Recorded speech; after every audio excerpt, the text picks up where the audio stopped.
November, Manchester United menghadapi Everton dan Garnacho mencetak gol, salah satu gol paling spektakuler dalam karir mudanya.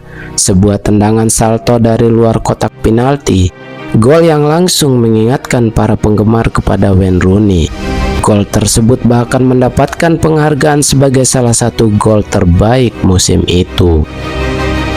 Pada usia 19 tahun, Garnacho sudah memiliki sebuah gol yang berpotensi dikenang selama bertahun-tahun. Kemudian ia mencetak gol pertamanya di Liga Champions.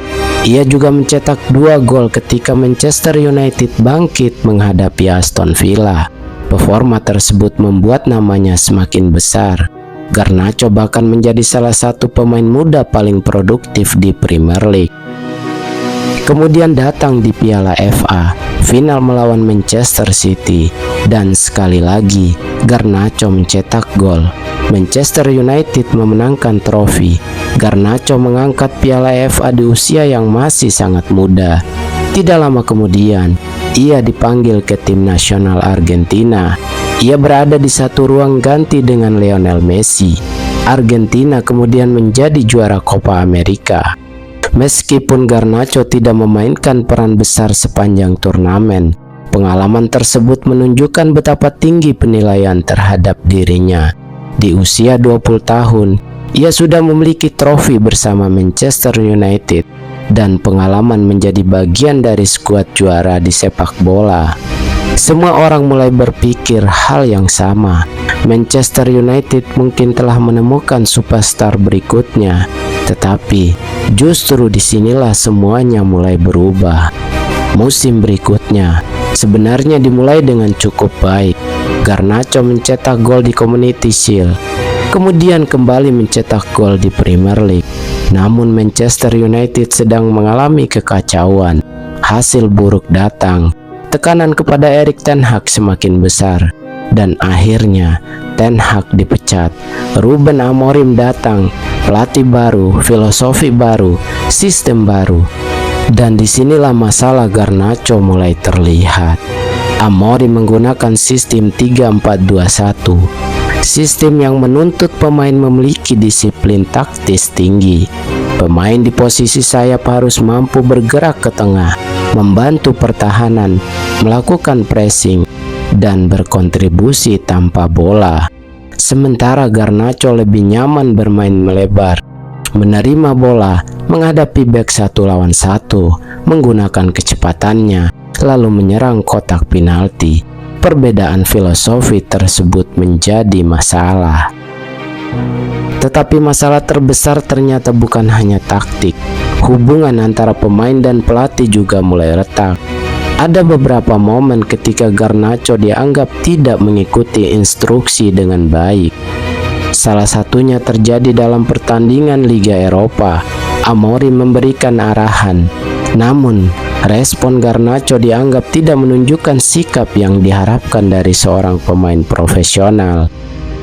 Kemudian ia dicoret dari skuad untuk pertandingan besar. Situasi semakin rumit ketika Garnacho terlihat meninggalkan bangku cadangan dalam sebuah pertandingan setelah diganti. Ia kemudian minta maaf, bahkan berusaha memperbaiki suasana di dalam tim, tetapi hubungan tersebut sudah terlanjur rusak. Puncaknya datang setelah final Liga Eropa. Garnacho hanya mendapatkan sedikit waktu bermain. Setelah pertandingan, ia secara terbuka menyampaikan kekecewaannya terhadap situasi tersebut. Dan masalah semakin besar ketika keluarganya ikut memberikan komentar di media sosial. Dari titik itu, masa depan Garnacho di Manchester United terasa semakin jelas. Hubungan itu hampir tidak mungkin diperbaiki. Yang paling menyakitkan bagi Garnacho mungkin bukan hanya kehilangan tempat di tim, tetapi perubahan sikap para pendukung. Dulu mereka meneriakan namanya, sekarang sebagian dari mereka mulai mencemoohnya. Dulu setiap dribbling membuat stadion menggemuruh, sekarang setiap kehilangan bola justru disambut dengan keluhan. Bahkan muncul berbagai ejekan terhadap dirinya. Garnacho dulu dianggap sebagai penyelamat masa depan, kini mulai dianggap sebagai pemain yang terlalu percaya diri, terlalu individualistis, dan tidak cukup dewasa dalam menghadapi tekanan. Ketika ia mencetak gol tetapi tidak merayakannya, Bruno Fernandes bahkan mengakui bahwa Garnacho mungkin merasa sebagian pendukung sudah kehilangan kepercayaan kepadanya. Dalam waktu yang relatif singkat, persepsi terhadapnya berubah total dari calon superstar menjadi pemain yang dianggap bermasalah. Pada akhirnya, rumor transfer semakin kuat. Chelsea tertarik, Napoli juga disebut tertarik, dan akhirnya Manchester United mengambil keputusan Garnacho dijual ke Chelsea. Transfer yang sekaligus mengakhiri perjalanan panjang di Old Trafford. Ironisnya, klub yang dulu menjadi mimpi kini menjadi tempat yang harus ia tinggalkan. Ketika Garnacho tiba di Chelsea, semuanya kembali terasa seperti awal yang baru. Klub baru, pelatih baru, lingkungan baru, dan harapan baru. Enzo Maresca memberikan kepercayaan kepadanya. Garnacho mendapatkan kesempatan bermain di pertandingan besar. Ia mencetak gol, memberikan assist, bahkan sempat tampil luar biasa menghadapi Arsenal. Para penggemar mulai berpikir, mungkin masalahnya memang Manchester United.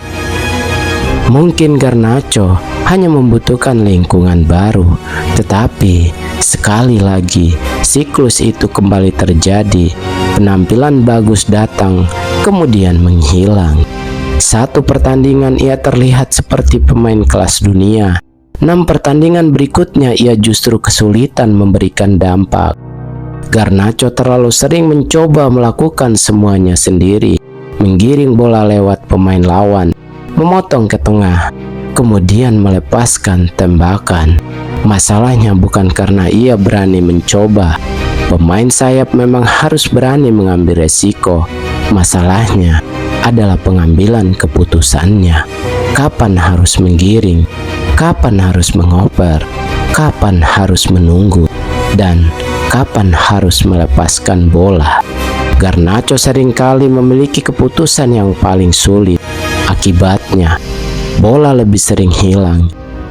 Ia memang mencetak beberapa gol bersama Chelsea, tetapi konsistensinya tetap menjadi persoalan, dan perlahan kritik kembali muncul. Salah satu pertandingan yang paling menggambarkan situasi adalah ketika Chelsea menghadapi Manchester United. Ia seharusnya menjadi panggung pembuktian. Garnacho masuk lebih awal setelah pemain Chelsea mengalami cedera. Namun, pertandingan justru berubah menjadi mimpi buruk. Ia tidak mampu menciptakan peluang berarti. Driblingnya yang tidak efektif, pergerakan tidak memberikan dampak besar. Bahkan ketika Chelsea kehilangan bola dan harus bertahan, kontribusinya dalam pressing dianggap sangat minim. Dan kemudian datang momen yang terasa ironis. Bruno Fernandes berhasil melewati Garnacho sebelum memberikan assist untuk gol kemenangan Manchester United. Pemain yang dulu menjadi rekan timnya justru menjadi bagian dari kekalahan yang menyakitkan. Setelah pertandingan, kritik semakin keras. Garnacho dianggap terlalu mudah menyerah ketika keadaan tidak berjalan sesuai keinginannya. Dan disinilah muncul kritik besar terhadap dirinya. Bukan soal kemampuan, tetapi soal sikap. Apakah Garnacho benar-benar memiliki mental seorang superstar, atau ia hanya mulai percaya bahwa dirinya adalah superstar? Itulah pertanyaan yang terus muncul. Sekarang Aston Villa, dan akhirnya ketika kembali ke awal cerita, Aston Villa, klub baru, pelatih baru, kesempatan baru. Garnacho kini berada di bawah Unai Emery, dan mungkin justru ia adalah kesempatan yang paling penting dalam karirnya, karena pada usia yang masih sangat muda, karir Garnacho sebenarnya belum berakhir. Jauh dari itu, ia masih memiliki kecepatan, masih memiliki kemampuan 1 lawan 1, masih memiliki keberanian, dan yang paling penting, ia masih punya waktu untuk berkembang. Tetapi ada satu hal yang harus berubah. Garnacho harus berhenti mengejar bayangan diri sendiri. Ia tidak perlu menjadi Cristiano Ronaldo. Ia tidak perlu membuktikan bahwa dirinya adalah superstar. Setiap kali menyentuh bola, ia hanya perlu menjadi pemain yang lebih lengkap, lebih konsisten, lebih disiplin, lebih matang, dan lebih memahami bahwa sepak bola bukan hanya tentang mencetak gol spektakuler. Kadang-kadang keputusan terbaik adalah mengoper. Kadang-kadang keputusan terbaik adalah berlari tanpa bola. Dan terkadang seorang pemain hebat harus rela bekerja untuk tim meskipun namanya tidak muncul di papan skor. Aston Villa mungkin bukan sekedar klub berikutnya bagi Garnacho. Ini bisa menjadi titik balik. Jika ia berhasil, orang-orang akan mengatakan bahwa Garnacho akhirnya menemukan rumah yang tepat. Tetapi jika siklus yang sama kembali terulang, maka pertanyaannya akan jauh lebih serius. Apakah masalah Garnacho memang selalu ada pada klub dan pelatih? Atau jangan-jangan masalah sebenarnya selama ini ada pada dirinya sendiri? Dari wonderkid Manchester United menjadi pahlawan di Old Trafford, kemudian pemain yang kehilangan kepercayaan pendukung, berpindah ke Chelsea, dan kini mulai kembali bersama Aston Villa. Perjalanan Alejandro Garnacho belum selesai. Bahkan mungkin cerita sebenarnya baru saja dimulai. Karena kali ini bukan lagi soal seberapa besar bakat yang ia miliki, tetapi apakah dia akhirnya mampu mengubah bakat itu menjadi konsisten, dan apakah Unai Emery adalah orang yang akhirnya bisa memutus siklus Alejandro Garnacho?